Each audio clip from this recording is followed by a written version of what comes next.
All right, so in an unusual configuration for me, I'm serving both as moderator and the panel participant today, so kind of feel like I should have different hats on. So I will start out just giving you a sentence about each of our participants, and then I'll ask them to introduce themselves a little bit more when they answer the question. Watch out for that gravity.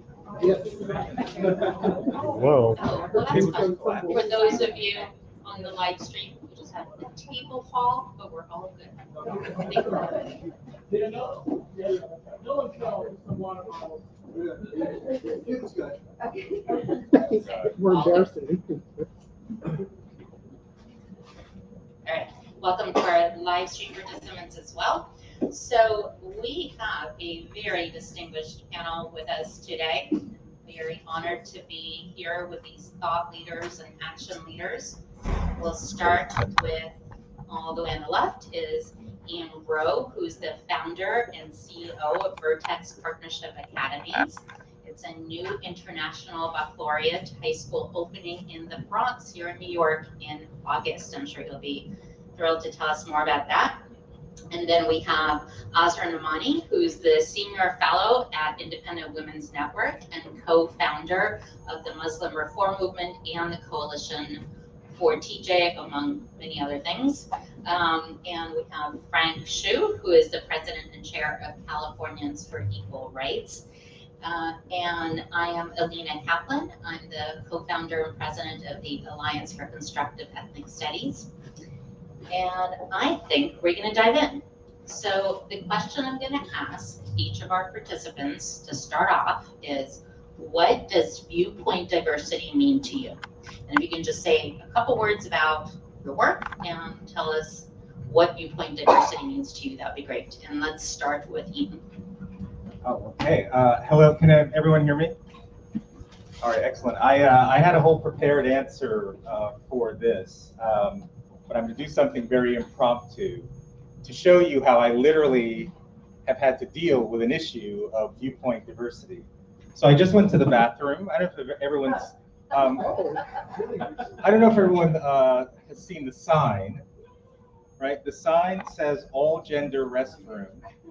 No, it's very important. There's an image of a woman, a dividing line, an image of man, then another dividing line, then an image of another human being, but with a half skirt and a half pant leg, and then also the sign for a disabled person, right? So giving the impression that everything to the right is, in my view, somehow, off in some way.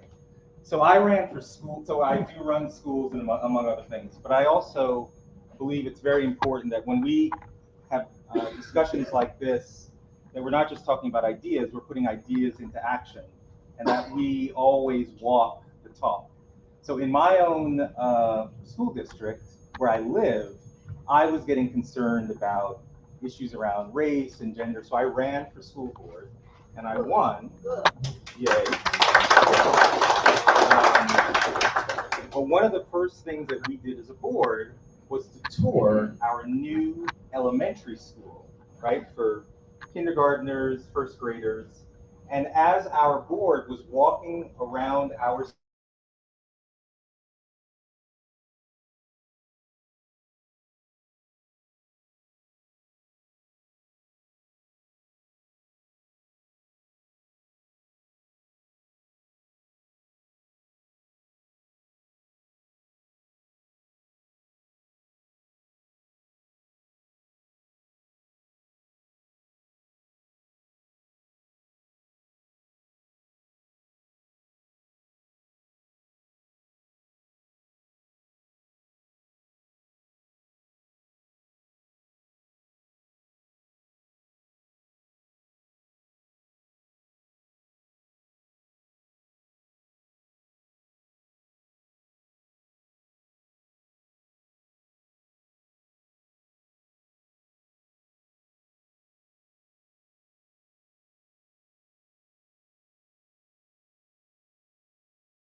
I think they had never even really entertained what an image like that could mean to a kid in terms of a potential level of confusion.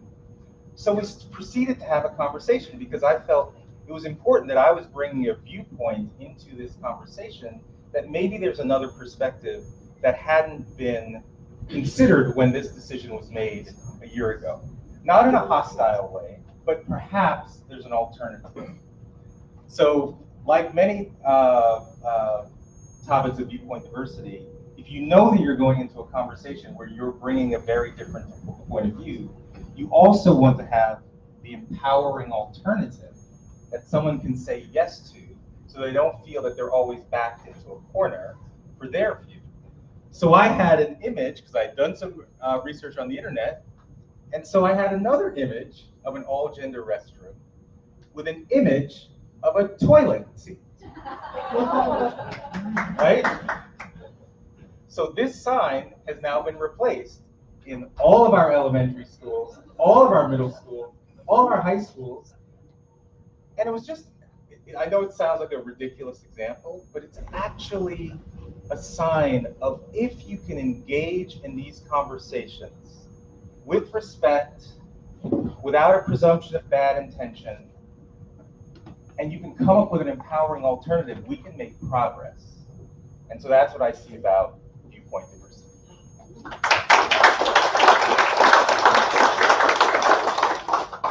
Great. So can you all hear me okay? Hello, hello. How do we get this work really well? Speak right underneath? Yeah. You just keep speaking. Yeah. Okay. All right. Well, thank you for the invitation to speak here. I don't think this is working at all. Oh, there we go. Is that working? Just want to get audible. So I am honored to be here, and my journey to this place where we're speaking now above the almost at the rooftops of Manhattan is really poignant for me, because in the summer of 1969 I arrived, flying over these rooftops, many of them as a 4-year-old, coming from my native country of India. I had been separated from my parents for 2 years while my dad settled in America, in New Jersey, and I didn't even recognize my mother when I stepped off of that TWA flight. But she embraced me for this new life in America, and in Piscataway, New Jersey, I ended up going to Martin Luther King Elementary School, where there was such wonderful diversity. When you look at the class picture of the children in that class, it was children from all across the world at that point, and all across of our racial communities in the United States. But somehow there in the summer of 1969, we were not diverse enough. I ended up in Morgantown, West Virginia, where my father was a professor. We had grown up in poverty. We turned on the lights at night when we would want a drink of water so that we could give time for the cockroaches to find their home. And we struggled like a lot of families, but apparently we still, as a family, were not diverse enough. Because today marks my birthday. Woohoo! But my grandmother lied on my passport, like a lot of immigrant parents do from India, because she wanted me to be a year older, and she had me be 5 years old when I arrived instead of 4. And so that, why? So that I could go to kindergarten, so I could go to school. And on June 7th, 2020, after the racial reckoning of the United States, I received an email from the school principal at my son's high school, Thomas Jefferson High School for Science and Technology. And our school has 70% Asian students. I did the count, and our students come from 30 nations across the world. But somehow there, on my birthday in 2020, that little girl who came in on a TWA jet flying over these rooftops was told, along with the other parents, we needed to check our privileges. We, the parents whose children had just dared to do well on the merit admissions test, were not diverse enough now. For the school principal, a white woman, Ann Bonitatavis from Piscataway, New Jersey, who loved the Pittsburgh Steelers like I grew up loving. But we weren't diverse enough. And that's what set me on this path to understanding this critical question that we have about what does viewpoint diversity mean and why does it matter? Because as a Muslim, I have learned very, very intimately and very personally that viewpoint diversity is a matter of life or death.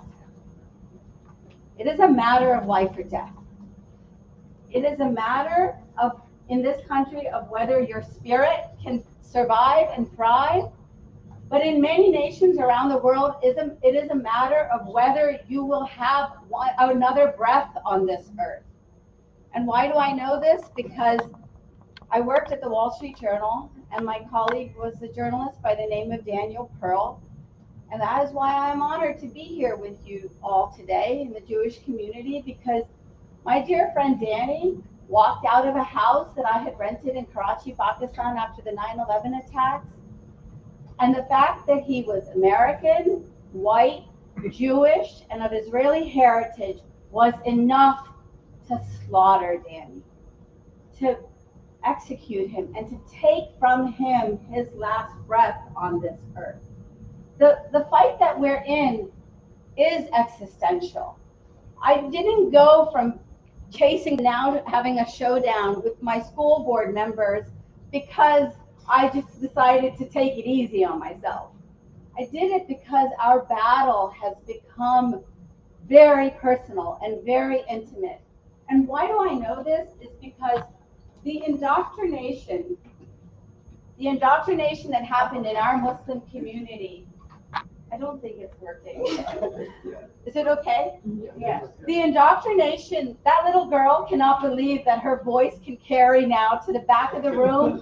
But that's what happens when you actually stand up and make muscle memory that thing that you are afraid of doing. I was a journalist writing with a paper and pen because I was afraid of public speaking. But if you can believe it today, I don't have that fear and I'm not crippled by it because the task that we have is bigger. Why? Because they're coming after your baby. They're coming after your baby. This is just one book called Woke Baby. And what does this book say? It starts with a nice idea. Woke baby, up before the sun smiles, eyes open. They bring you in to this beautiful little cardboard book that's meant for the little thumbs and hands of children. And what does it ultimately tell us? It tells us, you twist to your own beat, your babbles and songs of freedom. Who can have a problem with that? Like a good revolutionary, you never ever sleep. Oh, yes, right? Oh my God, is the refrain that we heard here, because it is a spiritual battle. It is an existential battle. It's a battle for our children's minds. Do you think that this little child is going to be taught and trained with an idea of viewpoint diversity? No. Do you think this little child is going to have a sense of debate about the struggles in this world? And then this book, Not My Idea. These are all books in our public school system. And what does this book say? This book says that that little girl, Karen Svoboda, who befriended me in Morgantown, West Virginia, has to learn a new lesson. Whiteness is a bad deal. Yeah. And a contract with the devil. Can you imagine that being said about a black child, a child from China, a child from India, a child from anywhere? No, right? This is Hannah, is a young woman here who knows about the sectarian battles in our world. This is what they say when they want to eradicate you. And that is what our liberal values are about. And it goes on to the point that you made. Bye-bye, binary, in a little cardboard book. And you know what that little child needs to know? Baby, I'm ready to smash gender norms. Because every child knows what a gender is and a norm, right? So the books go on and on. I have a little library here in my Mary Poppins bag. because I just want to tell you at the end of our day that this is a battle we have to fight. And we must be friends like we are. And David, thank you for bringing us together. Thank you for everyone who's supporting us. Everyone who's out there on Twitter, we see you. And a lot of us are your Twitter friends. And so keep following every single person here and share this video, because ultimately we are all together in this fight. You think about every single human being that we have ever lost on this earth because of hate, and that is the human being that we want to fight for. That is the human being that was once a child, whose heart must stay pure and must stay engaged in the beauty of the diversity that is in our world. So thank you all so much for that little girl who's doing it. Thank you, Asra, and thank you, Ian. Frank, what does Viewpoint Diversity mean to you and your organization? The mic. Try it. Yeah, can you hear me well? So first of all, when Yuan asked me to let you know she regrets she cannot be here. She is the brain of this organization, Californians for Equal Rights Foundation. I'm the feed for, I'm her feed and microphone for to advocate on the ground. So for viewpoint of diversity, to me, just like Azra just said, I grew up from a very homogeneous country, and there is no diversity of viewpoint at all. So that's about life or death. Right? So, but for the radical left, the viewpoint of diversity, with all the due respect, they think the viewpoint of diversity is what part of the whiteness. And all they advocate for is about homogeneous viewpoints. And that basically motivates me. So I talked with some friends here. From my point of view, California is almost halfway there on their way to the People's Republic of California. So that's how the viewpoint diversity means to me. That means I flee from a homogeneous viewpoint, and I don't want to live in the same place anymore. So that's why I have to fight out.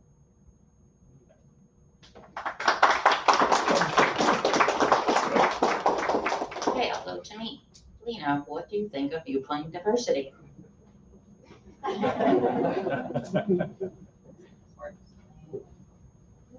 Danielle, it is kind of misogynist. That's crazy. The right Diversity. I know, right? Yeah, just use your right mic. Move around. Can we bring that mic? Yeah. All right, we'll do it this way. So we didn't mean to do this, but 75% of our panel are apparently immigrants. I came to this country in '78 from the former Soviet Union. And these days, I guess I have to specify what republic. Before I used to just say former Soviet Union. I came from Belarus. And I came just at the year that we immigrated. I had just started the communism Leninism class in school, so we had covered a bunch of it in school. And that background, that personal background, is how I got involved in this topic called ethnic studies. My professional background has nothing to do with ethnic studies.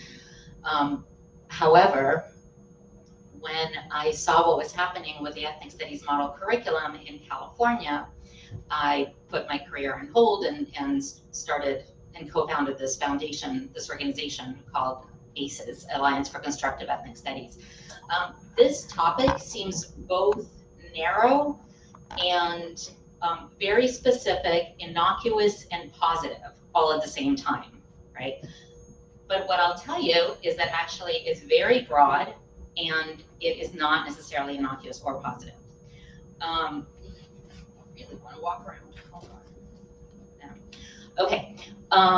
The reason it's actually broader than you would think is that it is intended to be integrated into every subject in K through 12. So the intent of the subject, it may go by ethnic studies, it may go by something else, but the intent is that it would be integrated into every subject in every classroom. And it has started out in California, it's now making its way through the country. The question is, what could possibly be wrong with something so positive and innocuous sounding? So we originally thought, my co-founders and I originally all thought that it would look something like this, which, you know, you can see a textbook that's kind of a tapestry of, it's kind of trying to evoke diversity, right? As it turned out, the brand of ethnic studies that was being promoted within California, now being promoted throughout different school districts in the US, is this. And you can see kind of this pyramid, the revolutionary pyramid. But even more striking is this. So this field called critical or liberated ethnic studies, it goes by both, is based on this book, and its recent cover, its last cover, is a rifle with a pencil in the front.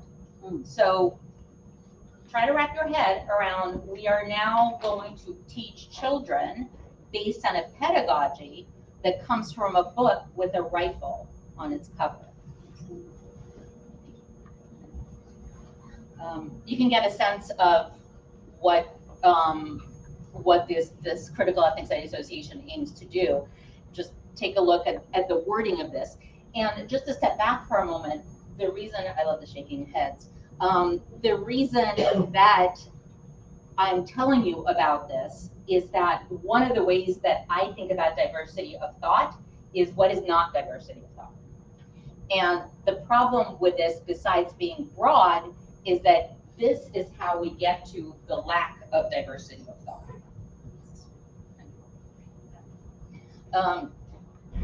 Okay, so more of the same thing. You can see what the guiding principles are: critique empire and history in its relationship to white supremacy, racism, patriarchy, cis-heteropatriarchy, capitalism, and other forms of power, oppression, and oppression. It's when we saw this that we thought that, okay, the mission of this organization is going to be to remove ideological agendas from ethnic studies and promote ethnic studies to be what it's meant to be, which is basically celebrating ethnic accomplishments, looking at challenges and how challenges were overcome, building bridges, building mutual understanding, and fighting racism.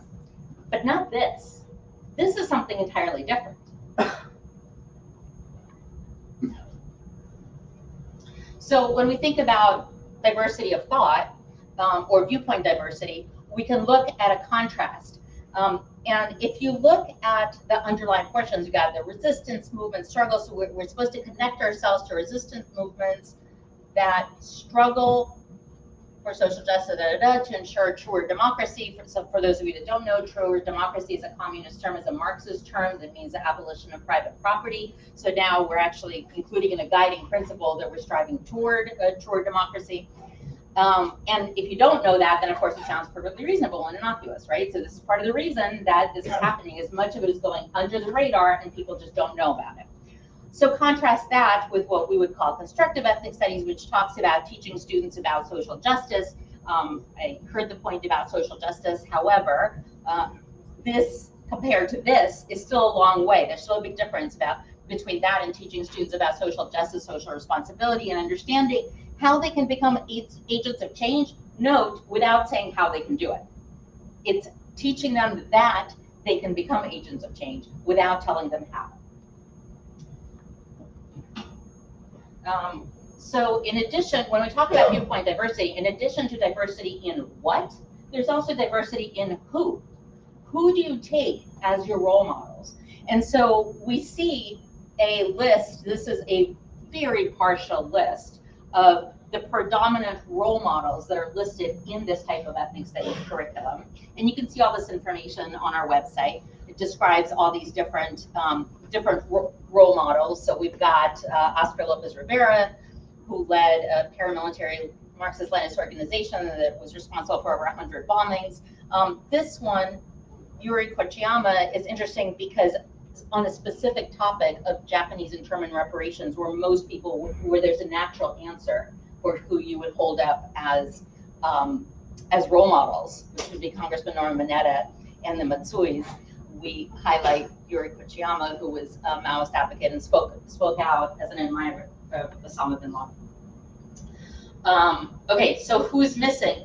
All sorts of people are missing, including Thurgood Marshall, Frederick Douglass, Yo-Yo Ma, all these role models that we would consider role models, as well as Dr. Martin Luther King Jr., as well as John Lewis. And in a list of 154 important historical figures, you don't find figures like MLK, figures like John Lewis. And in fact, one of the articles that the kids read about is the idea that civil rights leaders such as MLK and John Lewis are described as passive and docile. I'll skip ahead a bit. Just wanted to share the, so one of the key leaders actually talks specifically when teachers ask him in trainings, well, what do you do about the fact that Marxist underpinnings scare people away? Explains that, sorry, teachers have to be grounded in the correct politics in order to teach this. So this is happening in teacher trainings. This is not theoretical. This is happening in teacher trainings now. This was in a teacher training in Santa Clara. The one thing I wanted you to see is this idea of classism, genocide, patriarchy, white supremacy, and private property, all being equivalent and all coming as leads out of the settler colonialism / imperialism. Characteristics that are, according to this framework, are part of white supremacy culture, or individualism, objectivity, meritocracy. Why is this happening? As I mentioned, because much of it is under the radar and most parents don't know about it, and many, when they find out, are afraid to speak up. And I think this is something that everybody here is familiar with. Momentum is starting to build, and what we're seeing here is definitely part of that momentum. And this is just information. I believe we're going to have information later on all of us. So let me turn this off, and I'll just stop there. So the idea from our perspective when we think about ethnic studies, viewpoint diversity ranges from different perspectives, promoting different perspectives, and that's one thing we don't see as liberated / critical. I use those. The critical does have to do with critical race theory, for those of you that are wondering. We talk about diversity of viewpoints in terms of perspectives on different movements, of different approaches, and the type of people that we hold up as role models, as well as the questions that we ask. What questions, when you phrase a question to the students, do you elicit an answer that is precisely what they're supposed to get, or are you asking open-ended questions? So I'll pause there, and I think what I'm gonna do, I had a list of questions, if panelists want to sit back, thank you for making space. I had a list of several questions prepared for our panelists, but because I see that our participants here are super, super engaged, I think I'm just going to ask one question and then go to participants' questions, because I think yours are going to be better than anything I could have come up with. So what I would like to know from each of you is, what have you found works in your advocacy work for viewpoint diversity? And just as importantly, if you want to touch upon what doesn't work. Who would like to share first? I can start. So let me again illustrate for you what I think works.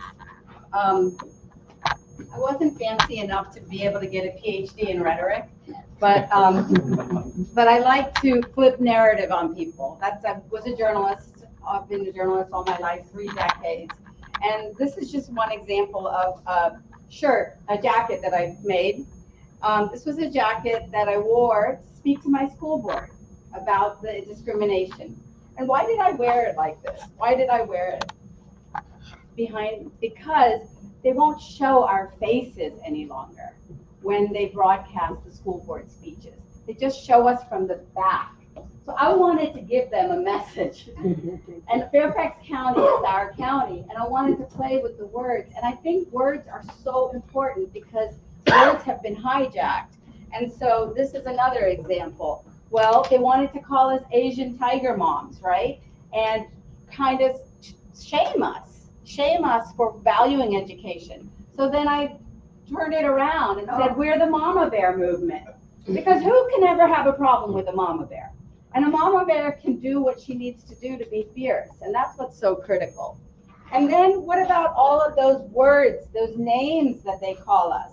Well, I made a little safety vest because there was a dad who literally wore his safety vest when his daughter was sexually assaulted, remember? And he wore his vest to the school board meeting. And that vest was a warning to the school board that they were playing with their kids, the lives of children. So I took that model of a safety vest. And what are the words here on this vest? Can you read them?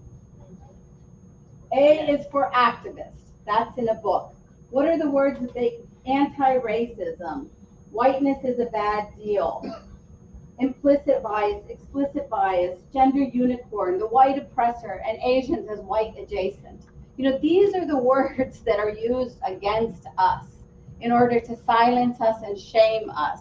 And finally, in order to, thank you, in order to really force them to accept us, I knew that there was this profile that was going to be done of me at Mother Jones magazine, a place where I was a hero when I would write about Muslim feminism.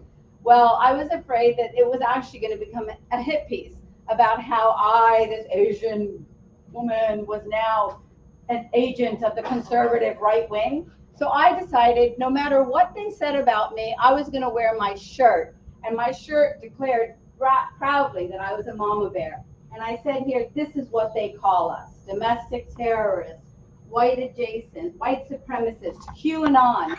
So to me, the strategy that we have to do is lean in to their abuse, turn it around, and just own unapologetically our values, because our values are the values of humanity. So this is, I wanted to just show you, finally I get to do arts and crafts.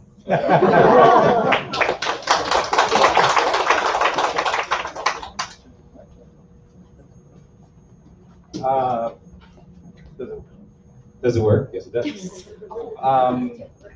So in terms of, again, this idea of viewpoint diversity, something that I'm, as someone who actually runs schools, I'm always obsessed with how all of this actually impacts children. You got to find just the right. Right.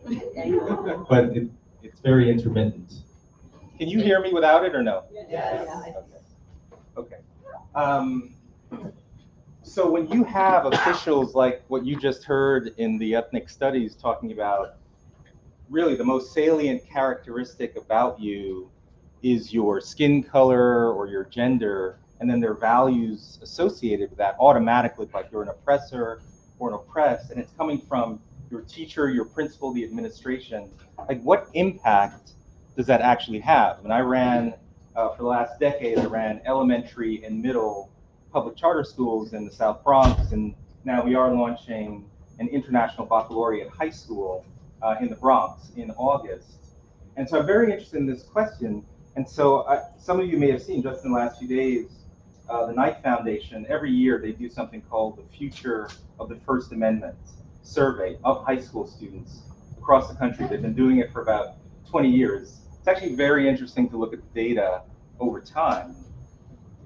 But their most recent survey just of high school students are essentially self-censoring themselves.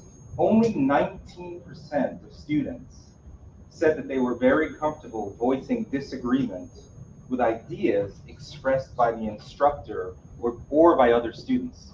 Think about that, 19%. But this might even be more chilling in that only 57% of high school students said that news organizations should be able to publish without government censorship.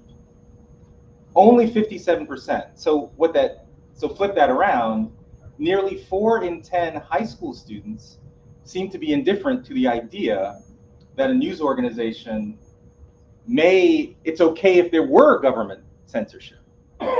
So these are very powerful concepts, because if this is what's happening at the high school level, it's not surprising that when students get to college, they don't know how to disagree or have, strong democratic discourse, right? So that's the problem. And for me, again, I'm always constantly thinking about not just writing about the problem and research, and it's very, very important, but how do we put ideas into action that show us that we can make progress on these issues? So we're launching a high school, dedicated to the ideas of equality of opportunity, individual dignity, and our common humanity. But this idea of democratic discourse will be at the heart of what we do.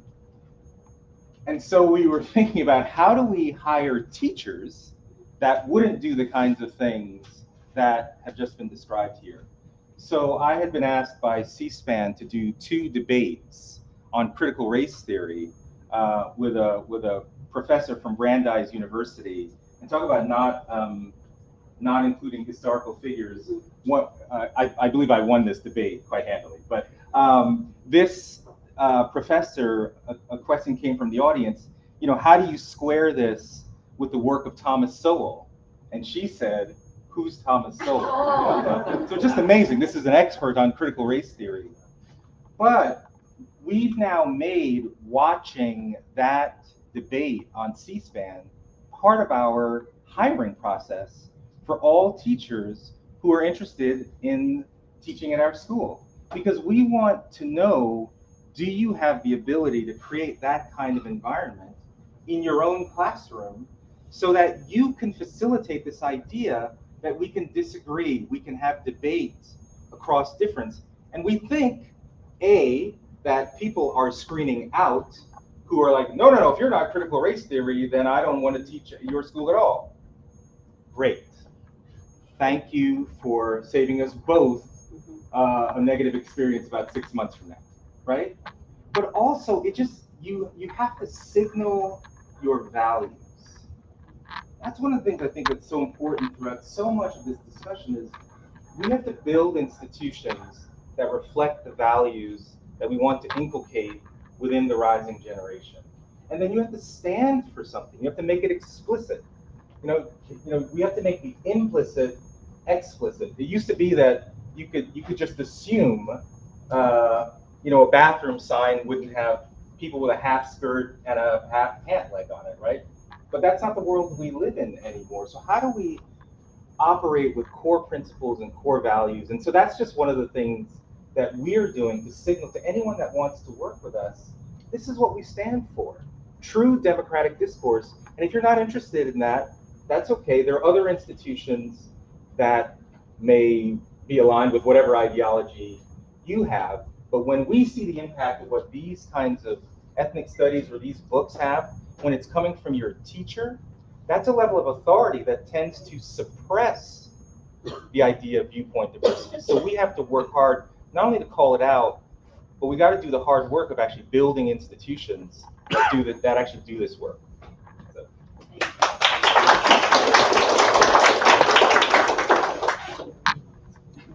Yeah, for me, what works? So the first thing is courageous. We discussed this last time. Because no matter how you hide yourself, you will be called right-wing organization, white supremacist. And when we won a small battle in the San Diego Union High School District, the other side immediately put my picture side by side with Trump, even though we have no tie with Trump, right? So we need courageous to encourage our fellow Americans to stand up against that ideology. And that courageous can be contagious. And also, if you keep speaking up, the mainstream media, they will have to interview you when something happens. And they will have to know your viewpoint. And they will have to cover this part. And that will make the news report more balanced. So that's how we work in California. So last week, when the reparations report came out, the San Diego Union Tribune, not San Diego Union Tribune, NBC7 in San Diego immediately interviewed Dr. Wenyan Wu because we already put our name out, and they know there is an organization that can speak out. So that's the first thing, and I believe that's the most important thing. We need people who is motivated to put our name out, even though we know where the risk is. So the second one is, and I also want to echo again, it's back to basics. So just like make the example of the toilet sites, for education, that's all about the quality of the education. And if we always talk about critical race theory, and many people will immediately be turned away, saying, the media told me that we're not teaching critical race theory in K-12 education, even though that's not true. Yeah. So we're back to basics. So why do you push this policy? And how can we measure this? And how can we review after several years? And this will immediately resonate with the parents and also make those parents feel more comfortable to fight along with us. So that's how we think that works. And we are still investigating something else because we have to stand against diversity, equity, and inclusion. Of course, the other side, they use these fancy words, but just for diversity of skin color, equity of basically equal outcome. And so this confuses a lot of fellow Americans. And when we speak against this, many people just say, you are anti-diversity? Are you serious? And they immediately label us as extremists. So that's in California. I hope that's better in other states. So but for this part, this is kind of principle. We have to make our voice loud and clear. So I think that's working, but we will see. Thank you, Frank. So I'll say just a couple words about this, and then we can go to questions from you guys. The number one thing that we think is important from ACE's perspective is shining a light. One of my favorite quotes is from Justice Louis Brandeis, that I'm sure many of you have heard, that sunshine is the best disinfectant, though not for COVID. Don't think I think that. So shining a light and actually showing, giving examples, giving specific examples, not a ton of them. It's not necessarily about the quantity, it's about the really startling ones, I think is what really gets people mobilized. And that's where any of you that are in media, in journalism, we rely on all of you to expose this information. Another one that I think we rely on quite a bit is adapting to the situation. And the converse, so using different approaches depending on what situation, not being rigid in the approach that you use in any given situation. And the converse of that, what we found doesn't work, is using the same approach for any given situation. And what I mean by that is, in our work, in some cases, it's public pressure that makes a difference. And in some cases, it's private, reasonable, one-on-one conversations. And you have to know when to do which. I generally come from a perspective of assuming ignorance rather than malice. And so start out assuming that the person or the organization simply doesn't know what's behind some of the bad stuff. And then when you find out that that's not the case and they actually know what it is and are still on board with it, then pivot very quickly to more of a public pressure campaign. And knowing when to use which is a balancing act that I think all of us in advocacy work need to pay attention to. Similarly, in terms of using language, language evolves, and I think all of us struggle with that a lot of terms become hijacked. But you know what? It is what it is. And I know that there is an argument to be said, don't let terms hijack, and we keep using a term the way we want it to be, which I totally respect. I take a different approach to that, so for example, we counsel our volunteers to not argue against structural racism or endemic, systemic racism, because those terms have actually become synonymous with racism itself. And so if, in our case, if you go in that direction, you're going to completely dilute what your point is and divert from what the point you're trying to make.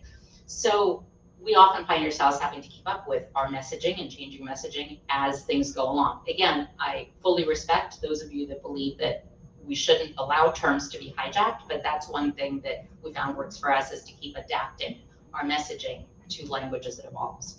So I'll pause there, and I don't know, David or Brandy, Daniel, can you tell us how we are in time? It's 4:06. We're expecting Jonathan at 4:30.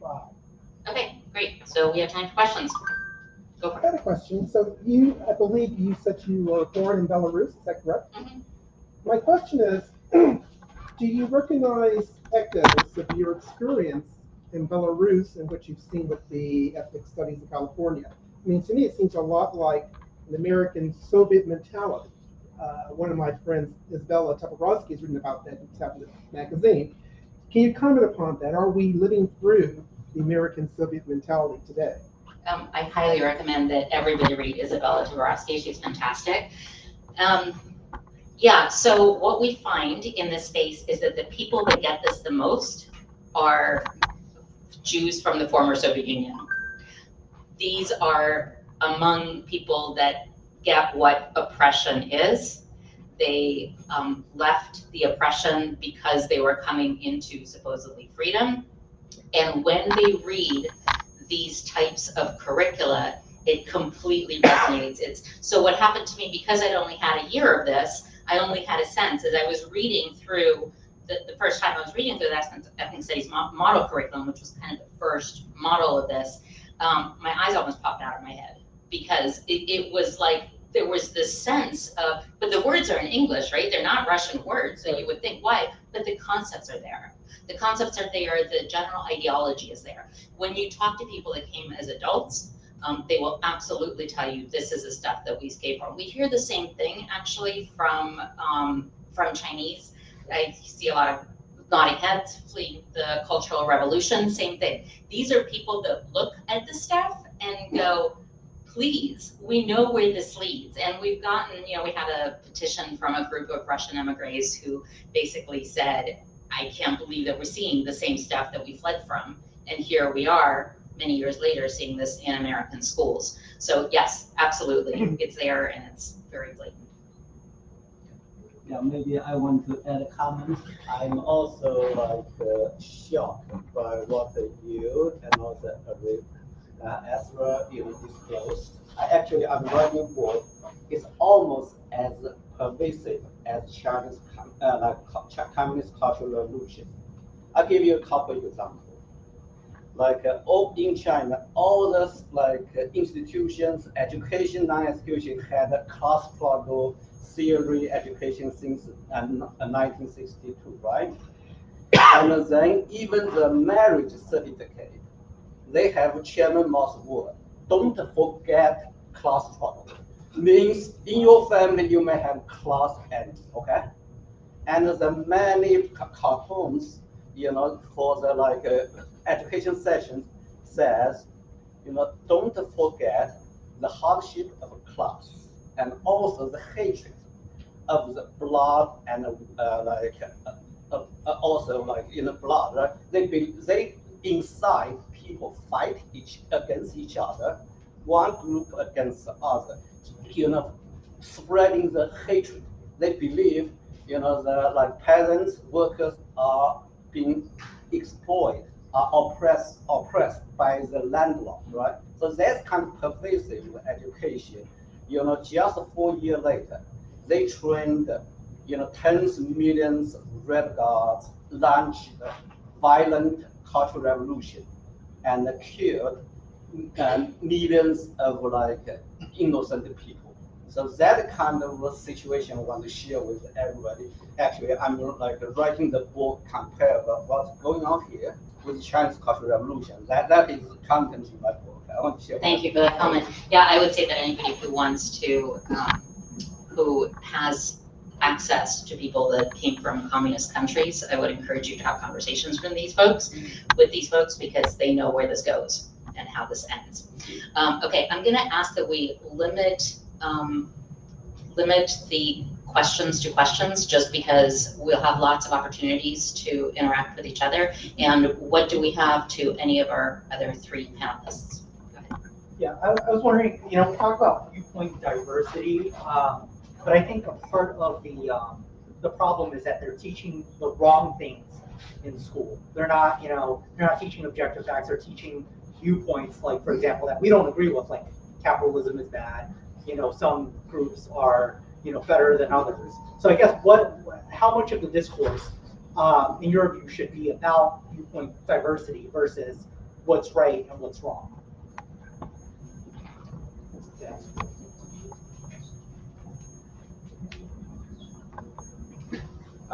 I think both, in a sense. I mean, you want to create an environment, certainly in a classroom, where students feel free to express an opinion, even an uninformed one, right? Because you never want to create a situation where, as these numbers showed that I just outlined, the kids are terrified, especially if their teacher has a particular point of view. It's interesting. I actually part ways with a lot of my colleagues on the center right who have introduced legislation that typically seeks to ban the teaching of ideas like critical race theory. I just think that's a very slippery slope, which in my view, you could justifiably be accused of doing the very negative things that you're accusing others of doing, right? So we shouldn't be afraid to discuss ideas that we disagree with. It's just what's developmentally appropriate. In our high school, I could see us potentially in 11th and 12th grade discussing critical race theory, that it is this idea that's been in existence for 40 years. Kimberly Crenshaw and others came up with this idea that America's systems are rooted in racism. It challenges equality theory. But you teach that alongside equality theory and other ways of being, other ways of organizing our humanity, and have confidence in what you're cultivating is the ability for young people to have that conversation. Where I draw the line are things like critical race theory practices. So I often talk about things like privilege walks, where literally, we would separate this entire, we'd just have one long horizontal line, and we'd say, if you're, white, take 3 steps forward, take black, if you're black, take 5 steps backward, and at the end of it, you have this racially stratified result, which makes the kids on the other end feel like, whoa, that wasn't, there's no constructive outcome from that kind of exercise. Or professional development, where you separate people by race. In the district I am now a school board, there were professional development trainings happening where white teachers were put in another room and called enslavers solely based on their skin color. We already have laws against that. That's the Civil Rights Act of 1964. Or, we have situations where kids are being told that they have to declare their oppressive tendency solely because of their gender or race. Well, we already have laws against that. That's violation of First Amendment. So I think we have to be very careful when because now we're the authoritative we, because these folks that they think they're the authoritative we, that we're saying what are the wrong ideas. And so what we have to do is create a culture of democratic discourse where ideas can be discussed with evidence and lack of judgment, So I would just, this idea that they're teaching the wrong ideas could come out of the mouth of Ibram Kendi as well. No, seriously. And so we just have to be very careful not to be on that same slippery slope just because we disagree with the ideas that are being put forth. Yeah.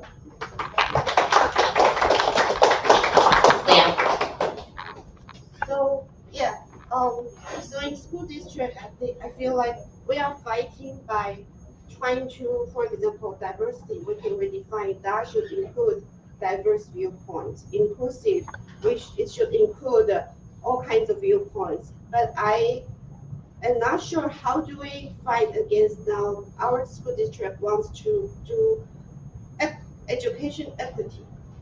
How do I redefine that term so it doesn't go into the race essentialism territory? I'm not sure how do I fight against that. So That feels like an Oscar question. Run for school board. Seriously.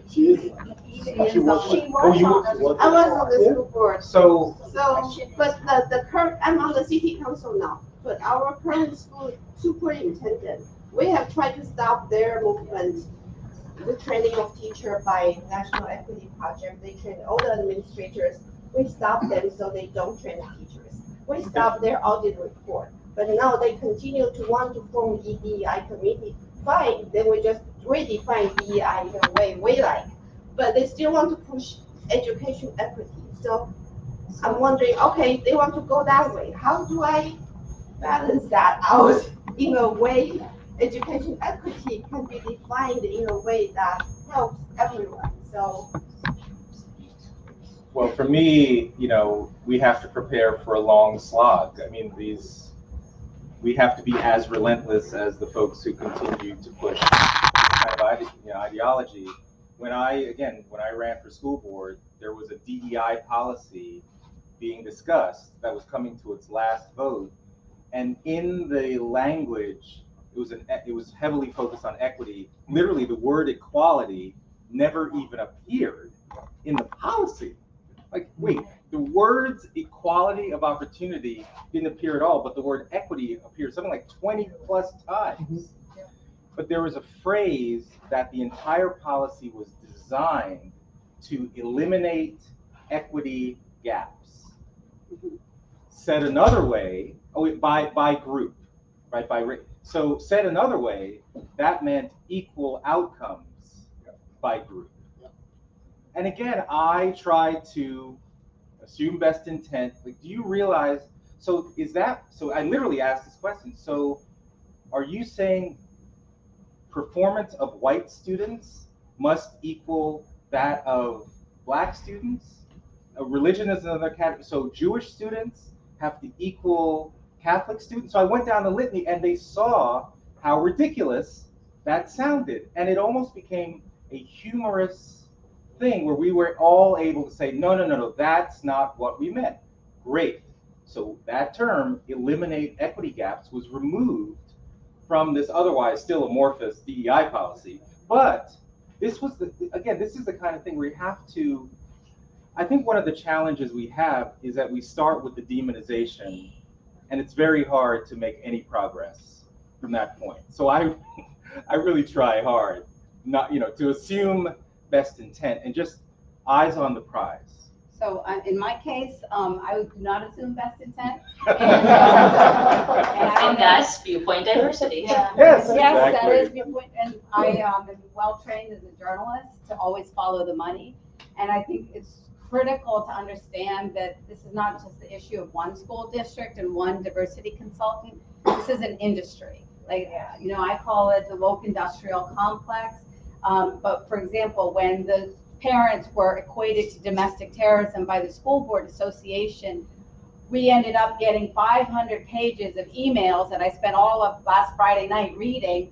And sure enough, it was the former education official from New York City Department of Education, who's now in the White House, who worked with the school board to equate parents to domestic terrorism because we were now a political threat to them, So it is much bigger than each one of us individually, and it's trade associations. So if you think about every other issue in the world, smoking, the auto industry, it's an industry. And in Washington sits trade groups that are lobbyists. They're not only 501c3s, but they're 501c4s that allow them to actually legislate. And where is that legislation going? It's including diversity, equity, inclusion in the language for the education department's appropriation budget, right? That's what happens when you have politics, when you have Trump administration leaves, they changed the Title IX, rules related to schools, and now the Biden administration is going to do that because that's the politics of policy setting. And what what's happening right now from the corporate level to the school level is that it's that dangerous nexus of companies, consultants, snake oil salesmen, and government all working. It's a multi-billion-dollar industry, the education industry. Just our school district, Fairfax County, is $3 billion budget. Try to just sell orange juice in that district and you're going to become a millionaire. The contracts are huge.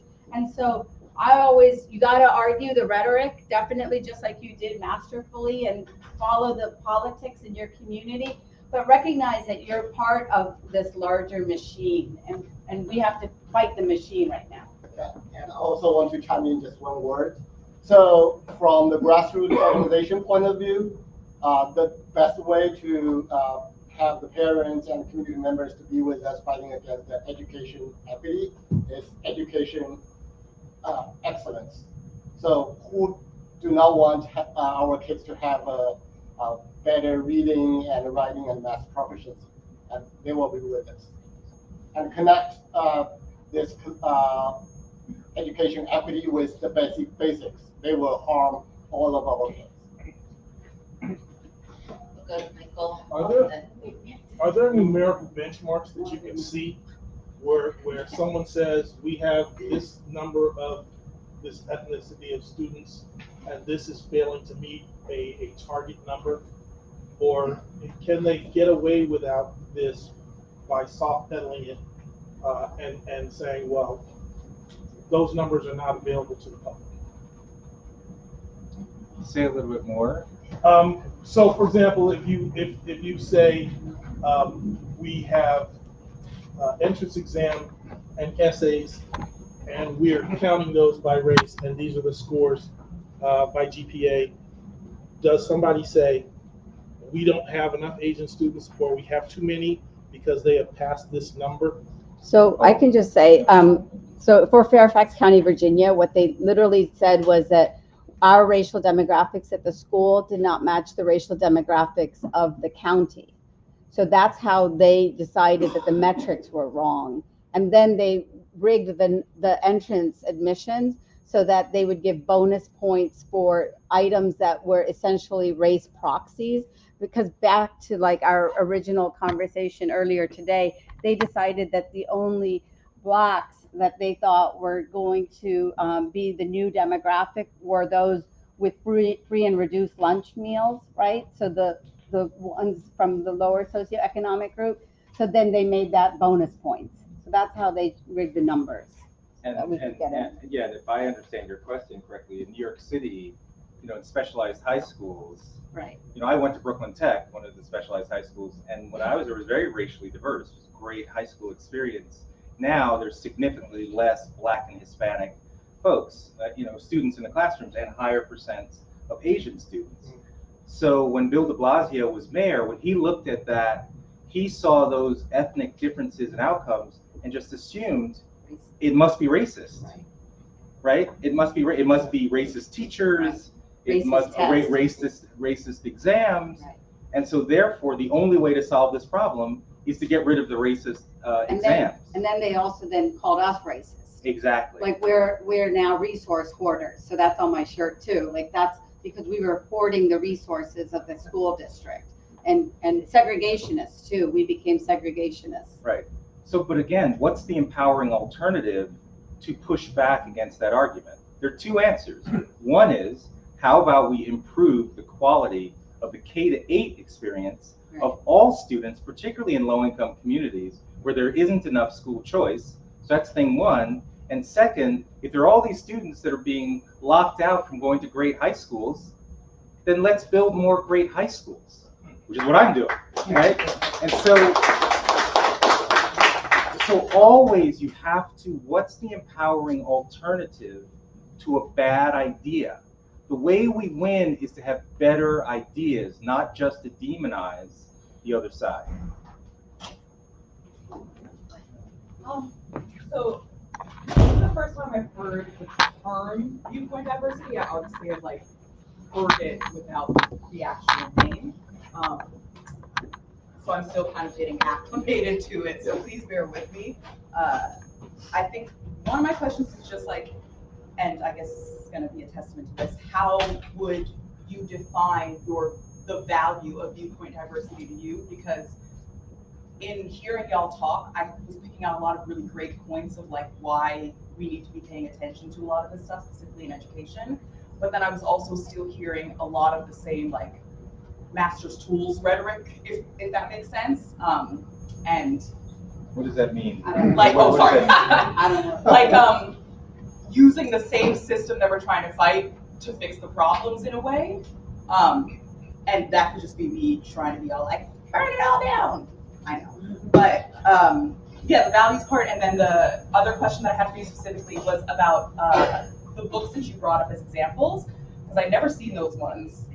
The one that gave me a bit of pause was one about gender, because I just thought from the minute a child is born, we're taught about gender constructs. And I'm not arguing against sex and like what real science is trying to find out about sexual difference, but I do think that like your point of saying, let's just put a toilet and say all genders makes sense to me, because I'm like, I don't identify with either one of these. It's nice to put an image, but in putting the image, you're redefining gender. Right. But yeah, sorry, I'm all over the place, but I think the gender talk was part of what I was thinking of, like a sort of colonial ideal of gender that is very binary, and why is that not something that we should be challenging as much? And maybe I misunderstood. No, I mean, being a good classic liberal, like I agree with you in terms of the idea that, you know, we do not need to be in false binaries in society, and we do not need to have a sense of identity that is locked down either. But, you know, and this is a real challenge, especially on the issues of gender and sexuality. Those books that I presented are for preschoolers and kindergartners. And at that age, they are already telling the child that the parents got it wrong. And though that might seem like the parents are a manifestation, to use a big word, of quote colonial mentality and the master class, you know, parents are parents. And so to immediately, and I think a lot of people from the Cultural Revolution will know this tactic of dividing the children from the parent. And that is the fundamental, you know, value that I challenge in a lot of those books as a classic liberal also, because ultimately, I know for myself, I had a lot of points of view that were different from my parents, but man, I honor them, I love them, I know that they did the best that they could, and I don't want to be reading a book that tells me at kindergarten that my parents got it wrong and they made a mistake. And we do have to evolve as a society for sure. Like I grew up, think about it, 80s when folks had to be afraid about revealing their sexuality if they weren't just heterosexual norm, right? But what's happening in society now is that our children are they're like, they have a target on their backs for these ideologues that want to create a new colonial mentality on them. That's what I would challenge you to think about, is that this woke indoctrination and this woke ideology is a new colonial mentality on our children's minds. And it is one in which it is exactly the same old stakes, because my parents survived colonialism. Remember, I'm first generation post-white supremacy in India, and my mom and dad made America home because they transcended hate for white people, even though they had experienced this awful opposition to their own skin color. But when we teach the children to hate or to think another is a bad deal or a contract with the devil, we are giving them a new ideological prison, I would argue, yeah. No, I Yeah. totally agree. Yeah. I think I'm just more so wondering, what is the solution then? Because I think, yeah, because I think like, if I have a kid or even my nieces that I think about and stuff, or even being a kid, I was taught, indoctrinated into gender all the time. I was called a tomboy because I dressed like a boy, even though clothes are not gendered, they just are. So what is the solution against books like that? Because I don't want any kid reading something like that, because that's wild. I'm sorry, like, no. But what is the solution around that then? So I'm afraid, kindergartners. folks, I'm afraid that on that note, we're gonna hold off. I think we're gonna have a bunch of ideas for solutions for you, I'm sure. So I'm afraid that we're gonna be discussing solutions with you over dinner and in other contexts, but we're gonna need to pause here and go on to the next thing. I wanted to thank so much to all our distinguished panelists.